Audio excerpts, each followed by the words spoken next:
Welcome to the Good Faith Podcast. I'm your host, Curtis Chang, and the Good Faith Podcast is a production of Redeeming Babel, and it's where friends who follow Jesus help each other make sense of the world. And a big way we are trying to make sense of the world is by looking at our political situation, in particular, our political candidates, Trump and Biden. And this raises the question of what are we really trying to do as we gaze so intently on these two political figures? What are we trying? What are we looking for? And I want to suggest two different ways of gazing upon our political leaders. And I'm going to call them metaphorically, one is the crystal ball way of looking, and the other is the mirror way of looking. Crystal ball versus mirror. And what I mean by crystal ball, I mean our impulse to peer at Trump or Biden to discern the future of our country, perhaps our own personal future. I've seen this really activate with the recent events, with the shooting, with signs of Biden's deterioration. Friends of mine, mostly I would say on the left, have peering into these set of situations, and they see a crystal ball filled with great portent, alarm, danger. And I've had two friends begin to make plans to seriously explore emigrating from this country. And so that's an extreme example of, the crystal ball effect. You're looking into it and it's like, I see a dark and horrible future. Act now in this way. And so that's the power of the crystal ball.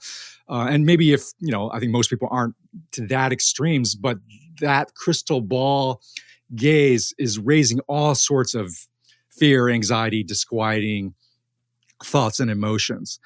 I understand the temptation to gaze on our leaders through this crystal ball lens, but I suspect it's the wrong lens, or at least a very imperfect and incomplete lens. And I say that by taking my cues, or trying to take my cues from Scripture. The Bible has many, many depictions of political rulers. And they have preserved those scenes and passed them down to every subsequent generation. Why has the Scriptures done that? I don't think it's because the Holy Spirit is saying, look upon David, Saul, Ahab, Josiah, for clues about your immediate political future as your country in your situation. I don't think every generation is supposed to take that kind of gaze. I think Scripture has preserved these depictions of our political leaders because they're meant to serve as a mirror. And by a mirror, I mean, we look upon these leaders and they're supposed to tell us something about ourselves, about our own spiritual state, both collectively in this generation, but also individually as we are right now, so that every generation looks upon, say, the stubbornness of King Saul, and it's meant to be a reflection upon our own stubbornness, or the narcissism of King Ahab and how we are tempted to that, or the earnestness of King Josiah and how we are called to that with our best selves. These pictures are preserved for future generations, not as data to predict our own futures like a crystal ball, but really as this mirror to learn more about what is in our own hearts. I think that is at least something that needs to be brought into our posture towards Trump and Biden. And so I wanted to apply this biblical perspective to our own fallen kings or would-be kings today, hold them up as a mirror for ourselves. And I thought, well, what would be the good guest to help me do this? Because I would need somebody who actually is a keen observer of presidents and presidential leadership, but also is a self-reflective person about the movements and the temptations and the aspirations of our own human heart. And then it struck me, I have the perfect guest, a good friend of mine, Pete Wehner. Pete Wehner is somebody who has been a close-up observer of presidents and character. Pete served, in fact, in the White House, in the W. Bush White House as a speechwriter. And then in the decades since then, has been a professional observer of presidents and political life and written extensively about that. What I love about Pete is that he combines that with a keen self-reflection, self-observation of his own heart, his own spirituality, along with those around us. So with that long introduction, Pete, welcome back to the Good Faith podcast. It's great to be on with you, Curtis. Thanks for the introduction, and your podcast and your voice is a balm to the country. So I'm always thrilled to be with you. Oh, thank you, Pete. Well, Pete, let's dive into this.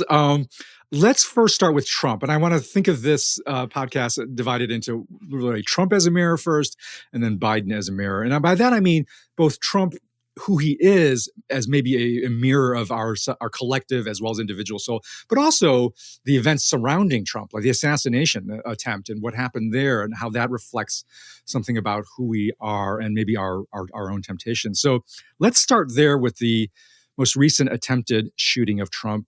When that happened, Pete, for you personally, what did you notice first arising within your own heart? Well, I mean, the first thing was I was at the grocery store, and my son had texted me a picture of, I think it was the one that sounded sort of iconic picture of Trump. And the fist raised with the bloody ear, that picture. Yeah, exactly. And so he's being, pulled off the podium.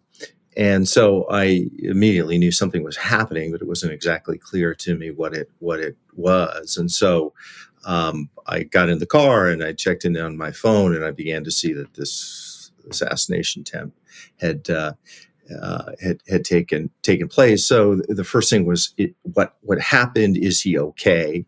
What's the situation as best we know? And the information is always partial at that time, and then you're never sure, because often in events like that, the initial reports are wrong. So you're trying to get the information itself. Then there was reflex, which I wrote about in the Atlantic, which is how does one process this as a citizen, and for me as a person, as a follower of Jesus, and the way it sort of processed its way out for me was one, and I've been a fierce critic of Trump since he got in 2015, but even you were one of the first, 2011. So, yeah. So I have strong negative feelings for him and think he's hurt the country. So it's to say, no, this is, even if my assessment is correct, this isn't right. This isn't right for him as an individual, and it's not right for the country itself. This is an assault on democracy itself. That's not how we resolve our differences. And if Trump is not going to be president, it needs to be because the people in the country vote against him, not because a wicked assassin, probably a mentally troubled person, has taken him out. And then it was, what does this say, or what is this moment? How can this moment speak to where the country is in terms of its anger, its antipathy, its political rhetoric? I should include here a caveat that's, I think, probably somewhat important, which is that we don't know that Thomas Crooks, who's the person who died in the effort to kill President Trump, was driven by political motivations at all. That's still an open question. So in one sense, we've catalyzed, and I've helped catalyze, a discussion about the state of our rhetoric, the state of our country, based on an event that may not actually be particularly relevant to it. Yeah. But I still think it's a conversation worth having, and other people have had it too, because these two things happen at the same time, which is an assassination attempt and the feeling that almost all of us have, whether we're pro-MAGA or anti-MAGA, which is this kind of vitriol and polarization that characterizes the country. So it seemed like a good opportunity to reflect on where we are in the so-called soul of the nation. And then I wrote an essay for the Atlantic that night. I reached out to my editor and said, "Would you like me to write on this? Here are some initial thoughts." And he said yes. And that's where I worked out, and I focused in on the theme of shalom, the Hebrew word of meaning peace, fulfillment, absence of strife. Pete, I want to ask you, that move that you just described you making of realizing I have this antipathy towards this political figure in my heart, mind, soul, your actions, and yet you were able to navigate fairly quickly to, oh, this is wrong, though this act is wrong. We have to maintain the distinction between an opponent we disagree with and an enemy to eliminate outright. And that distinction is critical to maintain. And you're able to make that distinction very quickly and articulately enough to write an essay that very night.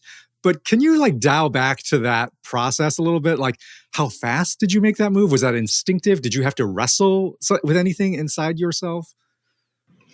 It was pretty quick, because I think part of it is having kind of reflected on some of these broader questions, and I try and reflect when I face moments like this. I think it's almost an instinctive reaction because of my own disposition and journey, which is kind of, as a Christian, how should I react to this? That doesn't mean that you always react the way you should, or that there aren't other emotions that crowd in, or that can burst through. And that happens. I mean, that's natural to human beings. And so what you want is the better angels of your nature to take priority over the worse angels of your nature. So I would say for me, it was pretty quick to say that. So he's a figure for whom I have a lot of contempt, and I would say earned contempt. His defenders, critics of mine, would say that that's a very unfair judgment on his behalf. But I'm just being transparent in terms of how I process it. So that's out there, and it's not the kind of instantaneous reaction that I would have if the thing had happened with George W. Bush, for whom I worked and whom I'm close. But even if you're on the poll that says that he's a real threat and a man of real corruption, that's just not the right way to do it, and it's not deserving. And there may even be a chance that, at least for a brief period of time, what he went through and the fact that he survived may cause some degree of self-reflection in him. I think that's actually happened. I don't think it'll last because of what I think his psychological profile is. Yeah. Well, Pete, I think what you've gone through and what you've articulated, I really appreciate, because I think it is a depiction of our better angels versus our darker demons, if you will. And it also strikes me, though, because you have been reflecting about these issues and you are just so naturally a reflective person, that process happened in a really, there's no perfect way it happens, but it happened in a way that I think is a model for us. I also think it's always important to acknowledge that for many of us who have had less practice in doing that, that's a harder struggle. And I would actually put myself in that camp. I mean, look, I have written about the danger of political violence. I've spoken about it. I share exactly your perspective in terms of what our better angels ought to guide us. What the cross means as God's own renunciation of political violence vis-a-vis his enemies. Right? It's so clear, and yet I also have to acknowledge, but within me is this darker impulse to actually eliminate my enemy. And I would say it's not, I don't think I would be tempted at all. I can't discern in me a temptation for myself to pick up the gun and do that. I think the process of submitting our darker demons to God's redemptive work doesn't mean ignoring those darker demons or pretending, or like you said, affecting that they don't exist. It's actually confronting them and then wrestling with them with the power of the Spirit in us. So can you speak to those of us who have more of those darker demons raging within us, or at least willing to, or just they're there? Sure. I mean, those are understandable. They're understandable for a variety of reasons. I mean, some of it is a natural human response, right? Mm-hmm. If you have intense negative feelings towards someone, and in the case of Donald Trump, someone that you believe, for example, I think what registers most with me, where I find myself probably most animated in my negative feelings toward him, it's when he mocks the handicapped, people who have died. When he mocked Paul Pelosi, the husband of Nancy Pelosi, when he was attacked with a hammer. And you've got example after example. John McCain, after he died, John McCain, when he was a prisoner of war, essentially ridiculing people when he's in Arlington Cemetery who died for our country. That to me is a part of his character, which is really, really troubling and angers me very much. Now, if you have that view of him and you feel like, well, he got what was coming to him. He has delighted in the pain of others, not just accepted it, but seems to take a special delight in it. That he's a person with a mentality or the profile of a bully. There's a natural response that says, as I said, he got what what goes around comes around. So that's not unusual, and a lot of people, struggle with that, and I struggle with it too. You can have an instantaneous reaction where you say, this guy did so much, and now this is happening to him, so that's the first thing. The second thing that I think that people who have that reaction probably deal with is broader, which is, if you believe this person is a genuine, unique threat to the country, and that the country itself would be better off if he were not president. You would prefer him not to be president because he wasn't voted into office. But by whatever means is necessary, you get rid of him. Yeah. That's for the good of the country. So it's an unfortunate circumstance, but it has a better outcome. The extreme example would be, Bonhoeffer and Hitler, right? That Bonhoeffer, who was a pacifist, or at least a quasi-pacifist throughout his life, participated in an attempt to assassinate Hitler. And most people, we would say now, we would hope that our reaction at that time would have been that it would have succeeded. Now, Trump isn't Hitler, and the United States isn't Nazi Germany. I'm only using that illustration to say that that's at far end, at the extreme, that's there. And I think for a lot of Trump critics, that exists. So when those two things come together, which is personal animosity for him because of what they deem to be his cruelty, and that the threat that he poses to the country, then the emotions that you experienced, a lot of people experienced, are understandable. And then the question is, what do you do with them? Do you try and channel them in a way that's healthy, or that is able to settle them down? My guess with you and a lot of other people that is that there was this instantaneous reaction. It was wondering, if he hadn't turned his head as much as he did, would that have been good for the country net? But then you think about it and say, no, this isn't what America's about. As a Christian, this is not probably where I should be. It's a version of what Lincoln said. It's got to be the ballot, not the bullet. But I'll also say one other thing, Curtis, which is, we have these kind of reactions, all the time. This is more vivid because it was shared nationally. But you think about in your life things that happen where your instantaneous reaction is anger or rage or some other emotion that's kind of on the negative end of things. And you have them, and you can't deny them, and it's helpful to name it. It's helpful for you to name it, for other people to name it. Yeah. But that doesn't mean that you nurture or cultivate those feelings.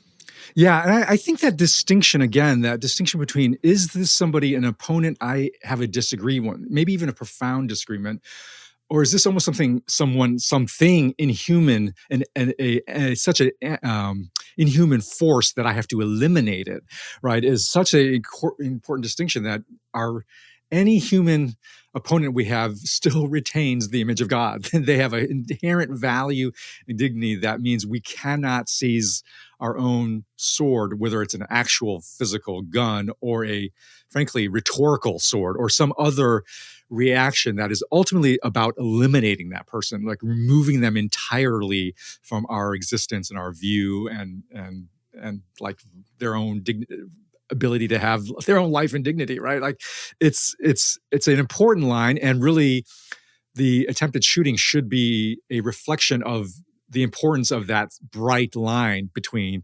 opponent to disagree with and enemy to eliminate.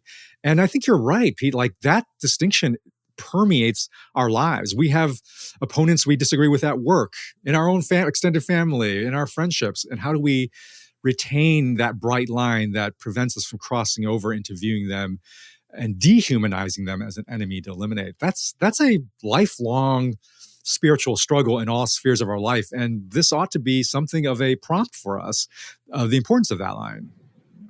Yeah, that's right. I mean, you think about in your life when you've been hurt by somebody. Yeah. You feel like a trust has been betrayed, or that somebody has really tried to hurt you, or somebody that you love deeply. What's your instantaneous response? A lot of times it's wishing the worst for that person. Yeah. And it gets complicated because I do think that it's often twinned to a sense, or what we think is a sense of justice, right? Yeah. We feel like this person has done something wrong. They've injured me. They've injured somebody I love. And there needs to be recompense for that. There needs to be payback for that.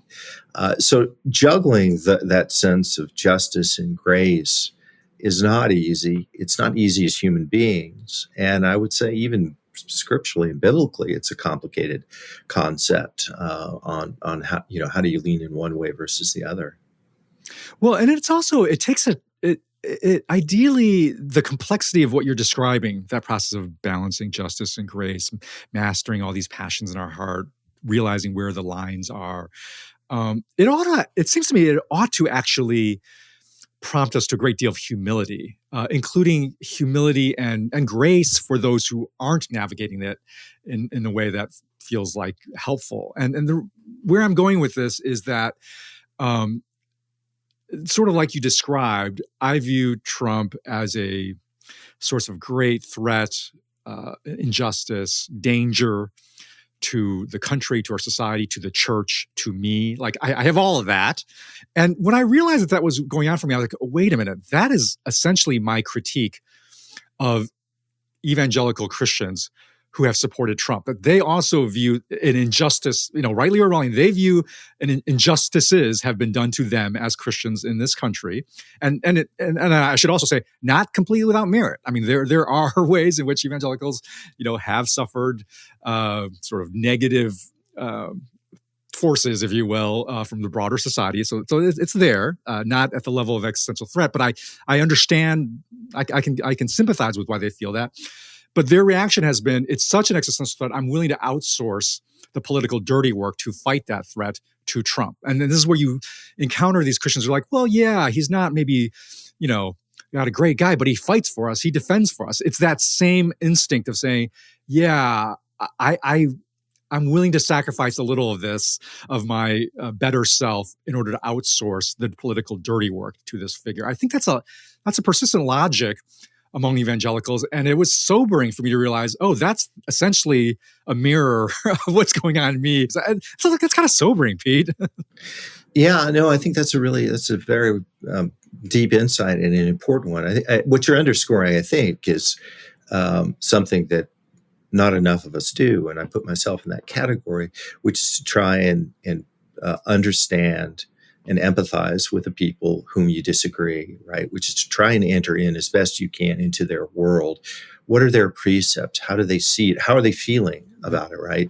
Not just intellectually and abstractly how they're viewing it, but what are the emotions that are being generated? So if you're looking at the MAGA world and Trump supporters, there's a lot of energy, there's a lot of emotions behind it. And it is really important to try and stand in their shoes as best we can to try and discern what it was that has driven to this. What's their critique that led them there? I do want to say what I think is an important qualifier to that, which is it's not necessarily a mirror image of each other, Right. because in the end, it does matter whose critique is more true and more aligned with reality. Yeah. And if just in the abstract, or let's stipulate that Trump critics or Trump supporters, one or the other, are actually in some objective sense more true and more aligned with the reality of what has happened, then the way that one responds to it should be different, right? In other words, if, again, let's stipulate that Trump is an existential threat, then the feelings that you have for him could well be more or less the correct ones. Right. And the ones that his supporters have are not. Maybe they've entered the twilight zone. Maybe they have created a false reality to validate pre-existing feelings and prejudices and biases that they have, or vice versa. The only reason I mention that is simply because you and other people who have very different views from you have similar reactions. It doesn't mean that they're morally equivalent, because sometimes actions of outrage are justified and are warranted. So that has to go on. That's why we debate these issues, and people are able to say, look, I think he's a threat. I think he's a threat to democracy. I think he's an existential threat, whatever you believe it is. Hopefully you're able to marshal the arguments, the evidence to make that case. And the people who are defenders of his of a different view need to do it too. And then we have debates. That's what we have in this country and in this world. That's such a great point, Pete, that I think one way to summarize what you're saying is moral reflection is not the same thing as moral equivalency. Right? You look upon somebody and you're like, okay, what can I learn from this that actually there's some shard or some shred of insight that is reflected back onto me. It doesn't mean I'm the same person. I'm of equal moral failure or virtue, frankly, right? And that's the process of moral growth. It's we have to reflect, but it's not. We can't fall into simple moral equivalencies. There was once years ago, I think it was Bill Buckley, who used an analogy that may be helpful here, which was talking about if you had a picture of a person pushing an old woman, elderly woman in a street. You couldn't determine whether that push was good or bad without knowing the context. If you're pushing an elderly woman into a bus, that's bad. If you're pushing an elderly woman away from a bus so they're not hit, that's good. Yeah. So the fact that you're pushing an elderly woman doesn't really tell you the full story. And that's some of what we're talking about here. Yes, the context matters. Pete, I want to ask you to reflect a little on what on my reflection here that has been part of my process of reflecting on what Trump, especially particularly Trump and the attempted assassination. I've been trying to pay attention to myself, why am I feeling so threatened, both by Trump the figure, the possibility of a second term, and also the assassination attempt?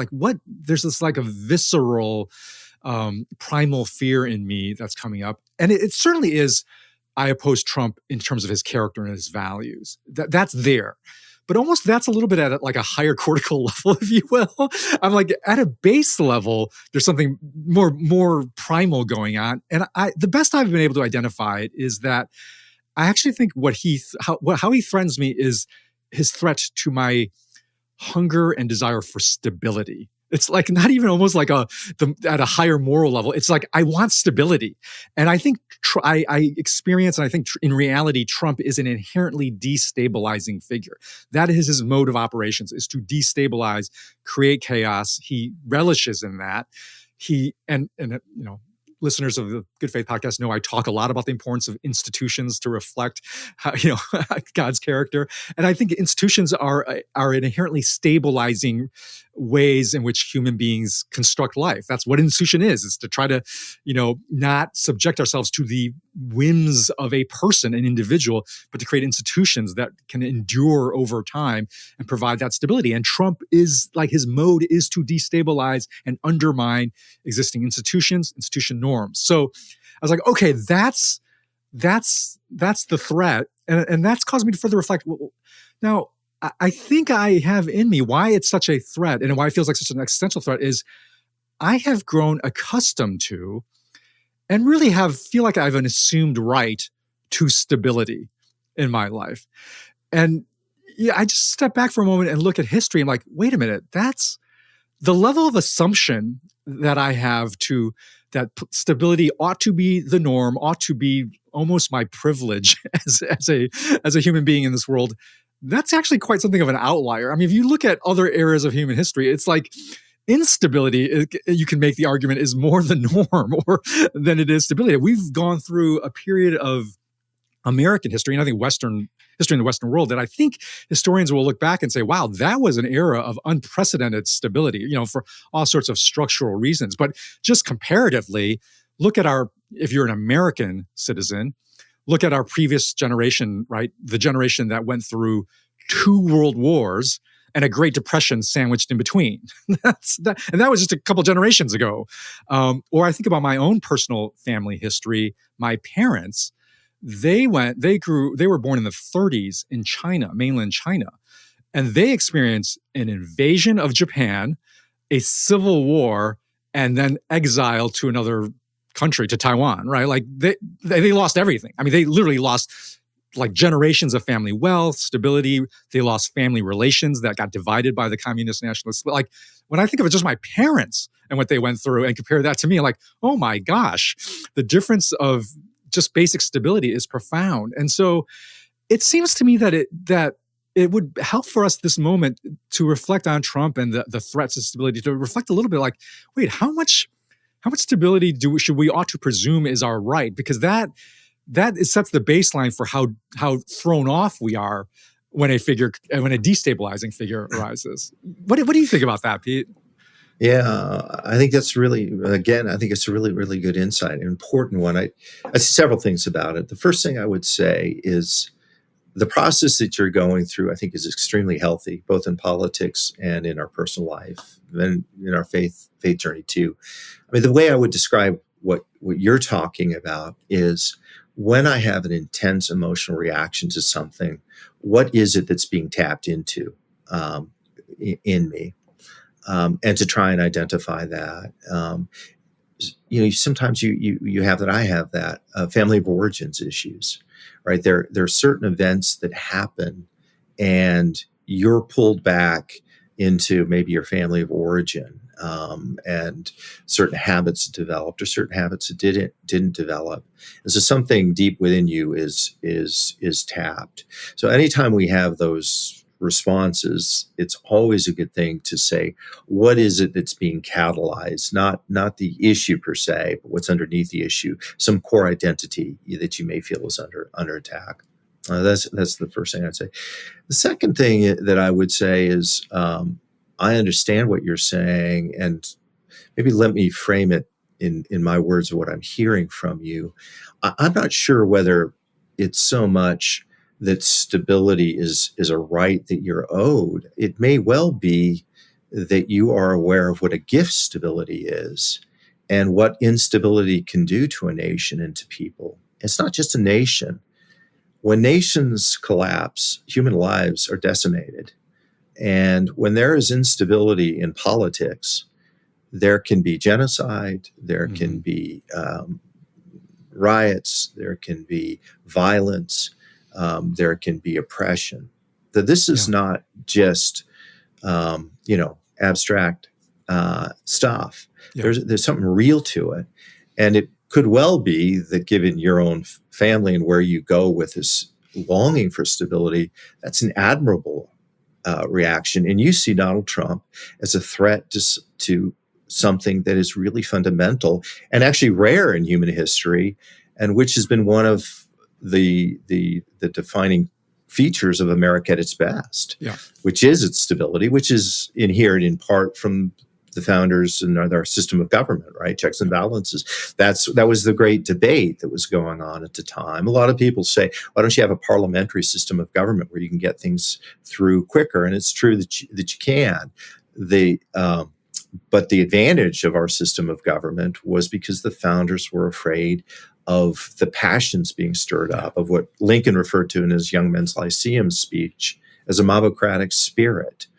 And so our entire system of government is geared toward that kind of stability that you're longing for, to cool the passions, to put checks on power, to put checks on demagogues, to put checks on authoritarian leaders, because we're aware of what the blessings that come from it. The other thing, which is not identical to destabilization, but it's probably to some degree related, which is the way that I have understood the MAGA movement and Trump as a political figure is that he relishes the chance to stoke hatreds and passions and divisions, and those things can always be stoked in a country because of human nature.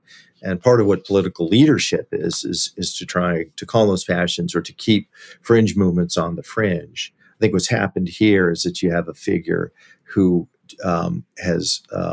takes great delight in amping things up, and he's now helped condition his supporters to do the same thing. So I think your concerns are warranted, even as it's important to understand why you have the feeling that you do, how you process it the way you do.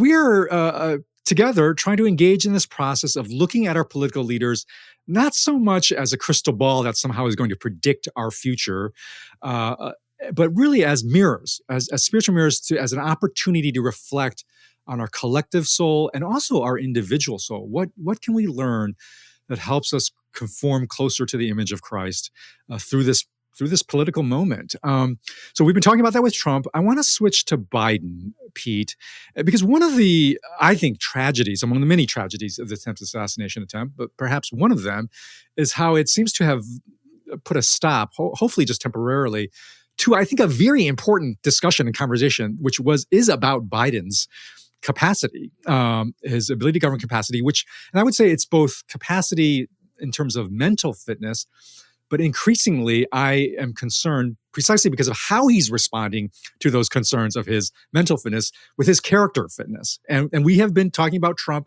in the lens of character. I think it's important to be like fear here and say, okay, what are the recent events that go back before the assassination attempt, and where we were having an increasing national conversation about Biden's fitness, his mental fitness in particular.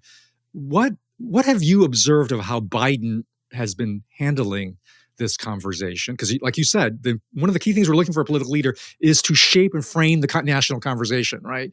Right. And so, how has he done so with this conversation about his own fitness? Which, that's a tricky conversation, but it's one that's on the table. And I'll put my cards on the table. I've been very disturbed by how he's responded in terms of what that reveals of his character. How have you responded, or how have you felt about it? Yeah, I think roughly the same. I'd say one thing just to preface my further reflections on him, which is that movement to get rid of him as the nominee was temporarily stopped, but it's gained a lot of momentum, and I do think he's going to step down. I think that his weaknesses, his frailties are so obvious to people that the Democratic Party is going to do, and is already in the process of telling him he has to step down. It's tricky because the rules are such that he has to, on his own, decide to release his delegates. There's no way to force him to do it. But this is unfolding even as we speak, and it's fluid. My suspicion is he will step aside, but we'll see. In terms of how he is processing it, I'd say he's processing it in a way that is human and understandable and unfortunate. And I think his family is as well. The debate itself, which was about 3 weeks, a little bit more than 3 weeks ago, when we're recording this podcast, was catastrophic. And everybody saw what they feared about Joe Biden, which was that he's in steep, rapid mental and physical decline, and he's not well enough to go on for 4 years, and he shouldn't be the nominee of the Democratic Party. And what has happened is that this has played to his own mental and emotional and psychological profile, which I would say, to simplify it, he's a person who has been historically somewhat insecure and somewhat arrogant. Those two things have come together. Two things that are often paired, actually, right? Like Absolutely. If we reflect in our own lives, I know my greatest arrogance is in my areas of greatest insecurity. Exactly. Yeah. So I think most of us struggle. A lot of things are that seem to be opposite or twin, just like sometimes vices and virtues are twin. So there's Joe Biden, his psychological profile, and then there is this sense which is difficult, and a lot of family members have had it. It's an example that's been tossed about, but I think it's a good one, which is when an elderly parent or grandparent has to give the keys to the car. Yes. Right. Yeah. That is a loss of independence, which is very, very difficult for people to accept. And it's difficult to accept even when it's right that they give up the car keys. And it's difficult to accept even if they know that it's right to give up the car keys, because it's symbolic of something larger, which is this is a decline which is irreversible, along with this loss of independence. So I think he's experiencing that. In addition to that, he has his family. So he's being siloed. The number of aides around him, the information flow is being stopped, and he's insulating himself with his family, particularly his wife Jill. I would imagine his sister Valerie and his son Hunter, whose judgment is not the best, to put it mildly. And they're urging him to stay on. I suspect they're doing that because they love him and they're proud of him, and they have a heroic narrative of who their husband and father is. Comeback Joe. He was flat on his back in 2020 after he lost New Hampshire and Iowa, and almost out in South Dakota. And he got out of the race in the 80s because of plagiarism, and Obama pushed him aside in favor of Hillary in 2016, and he was able to overcome that. So they have this narrative in their own mind. Biden does, of himself and his family, of him. And so they're reverting to that narrative. This is the comeback kid. He can come back from this. Those are all natural.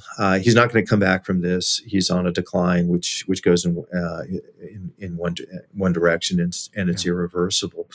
I hope that he comes to the awareness and steps aside. And if he does, I think people will view him in an admirable light on this question. Yeah. If he doesn't do that, if he just decides to, muscle it through and get the nomination and stay at the top of the ticket, he'll be defeated. He'll be wiped out by Trump, and his party will be wiped out. They'll lose the Senate, or the Republicans will maintain control of the Senate. They'll lose the House.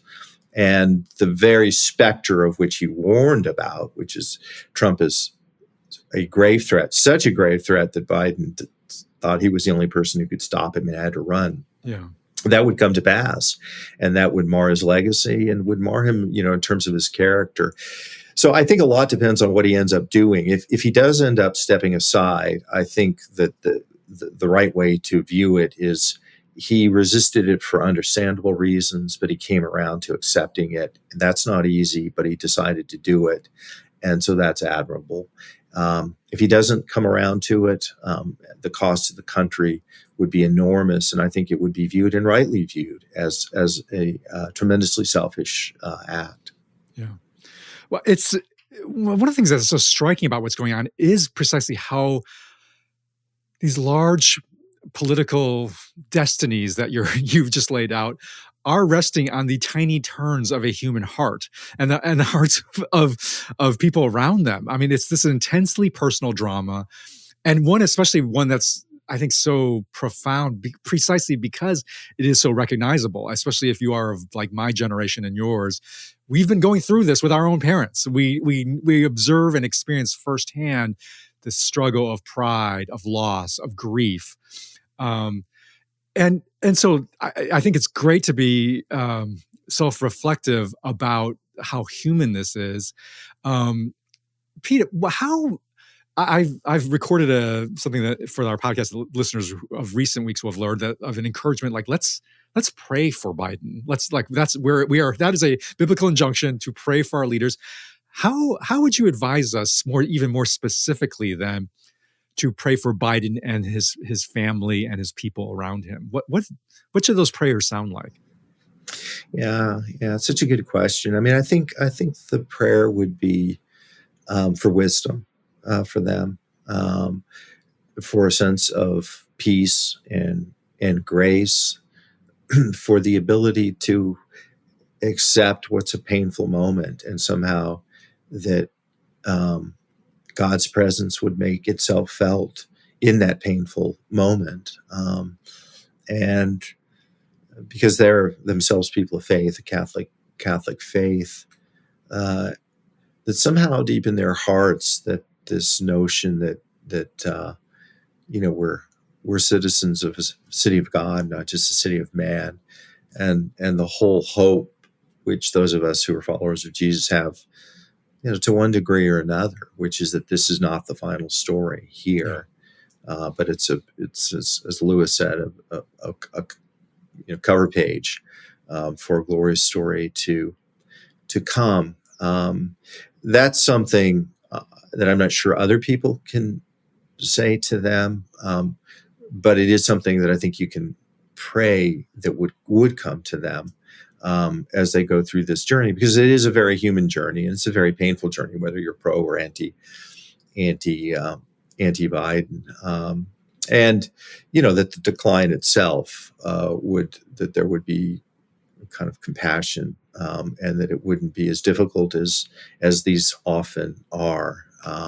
We don't know exactly what he's suffering from. It could well be some form of Parkinsonism or something else. But we're not doctors, and even doctors, very good doctors, who have observed him and have suspicions of these things, you still have to actually do a medical analysis. But whatever that is, that there would be some measure of healing.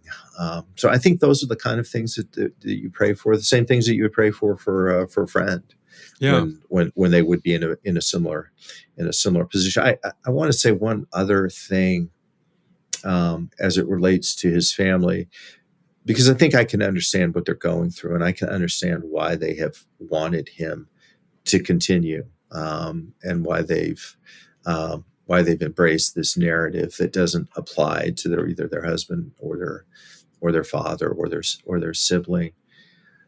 Having said that, you don't want to be part of an effort that's unwittingly cruel, and you cannot let Joe Biden stay as president and go on the stage to give speeches anymore, and you certainly can't let him go on a debate stage for 90 minutes in September. That would be so difficult. What he's going through is difficult enough. He shouldn't have to go through it where tens of millions or hundreds of millions of people are watching him go through it. Yeah. And he doesn't deserve that, and they don't deserve that. Again, I understand the human impulse to be hopeful, to let wish be the father of the thought. But at some point, reality has to intrude, and they have to be able to see, to protect him, that this is what we're doing to him. And they need to take steps to stop this. And we've been talking about Biden and about this just struggle, a very human struggle to let go of, in some ways, to go through loss.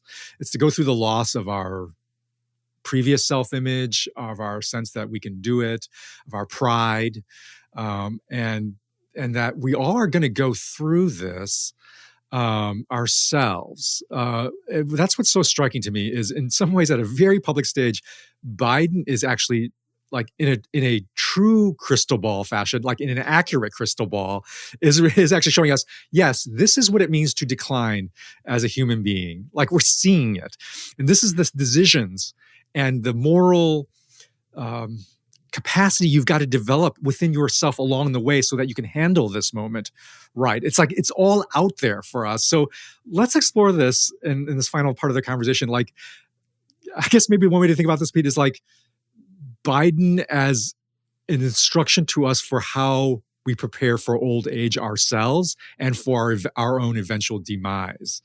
Like, how do we develop the moral character along the way such that when that moment arises, we can respond more quickly, graciously, wisely, such that it isn't such a struggle for ourselves, and that we don't inflict that struggle on others, right? Because Biden's right now, let's just face it, he has not developed that moral capacity within him to respond with grace, wisdom, humility. And that is not only painful for him, but it's inflicting pain on millions of people right now. in our own spheres of our life, for one, I don't want to become that one. I don't want to become that person in my own little sphere of life, such that I get to, even God permitting that age, if I've given even that blessing to live that long, I want to be able to go through that already a person that's able to respond well, that's putting the needs of those around me ahead of my own ego. Pete, how do we do that so that we're ready for that moment, which is going to happen? Right. Yeah. Yeah. It's a complicated question. It's a good one to ask ourselves. I think I would disaggregate how to do that, at least in terms of how to view it, because there are things that one has control over, and the things one doesn't have control over. So let me deal with the latter first, because I do think this is an important qualifier to it. The first is that if a person is experiencing Alzheimer's or some kind of mental illness, that puts you in a different category, because then you've lost the capacity to make decisions and act in a way that you would want to act. And even if you prepared your entire life to act, because you're no longer the person you were, you're no longer attached to reality. You hear often in stories with people, or you've seen it even in your own families, maybe with parents or grandparents or others, of how people with dementia or Alzheimer's get angry. Yeah. And people who love them. It's why it's so hard to be a caretaker of a person with Alzheimer's or dementia, because they understand that that's not the person I've known and loved my entire life, and they have no capacity. The second thing I would say is that if a person is dying and there is an enormous amount of pain can break everybody. If you are dealing with extreme pain, chronic pain, it crowds out everything else, crowds out your capacity for dignity, crowds out your compassion, your capacity for compassion. There's everything in your life and in your system and in your body I'm just trying to get through from moment to moment. So if you're dealing with people in those categories, there's not much that I think you can prepare for. But I think there are things you can do apart from those circumstances, or even maybe when those circumstances happen, to help mitigate them somewhat. What might those be? I mean, part of it is I imagine to sort of contemplate one's own death. So it's not, often in life we don't name what we fear or what we don't want to deal with. It happens like in conflicts in families, right? You just let's just not talk about it, when you should, in fact. Yeah. Some of it is simply naming it and talking to people who have gone through it, or reading books like How Do You Die with Dignity? How do you grow old with dignity? To contemplate it. It's not an exact parallel, but I've heard before from great athletes and how they perform in the clutch. And what they will tell you is, it's because I've done it 1,000 times before in my mind, and I've practiced that way. So when I'm in a pressured situation, it's not like one that I haven't had before. I've rehearsed it and so forth. Kobe Bryant actually said that the difference, I think it was Kobe Bryant, he said that if you've prepared in a sporting event at a crucial moment, time slows down. And if you haven't prepared, time speeds up. And so part of it is that kind of preparation. Some of it, I imagine, is just the cultivation of faith and the perspective of faith. And there, I don't know that we ever really know until we face key moments in life how we're going to react. But there are people who have given their life to faith, and the authenticity of that faith is reflected when they're walking toward death. Yeah. In terms of the perspective they have, the equanimity that they may have, the peace that they may have. I think it's harder when you enter the moment of illness, decline, maybe a diagnosis of a mortal disease. To do it. I think you still can, and we have examples of it, but it probably helps if you've spent a lifetime of habits Yeah. Of making that faith real, and probably what we talked about a little bit earlier, which is the cultivation of the notion of the heavenly city and the heavenly hope, that become real to us. Because I just think that in my experience, when I've witnessed people who have walked toward death, who have faith, and that notion of the heavenly hope, it really does help a lot. And then probably another factor would be to have these conversations with people whom you love, in advance, what they would need and what you would need from them as you go through it. So I think those are probably some of the things that happen. But life is a theater of vicissitudes, as John Adams said, and there's just a lot that we can't anticipate. Yeah. And we'd like to think that we would react certain ways in life, and sometimes we don't. And sometimes we exceed what we imagined we might have. We might respond to in times of crises, times of hardship, times of grief. So you prepare for what you can control for what you can, but we always have this awareness that life unfolds, and we just have to react in real time to those challenges, and that we need to give ourselves grace through those moments too. Well, Pete, such words of wisdom. Thank you so much for this conversation that has benefited me personally. I hope it has benefited listeners. Thank you for joining us and giving that gift. Oh, it's great being with you, Curtis. Thanks for your transparency and your wisdom and your good heart. Thank you, Pete. All right, listeners, we will next week once again be having these kinds of conversations where we try in our own ways to reflect a little more thoughtfully, live a little more faithfully as we navigate the world. And we'll do that again next week as we gather around the campfire.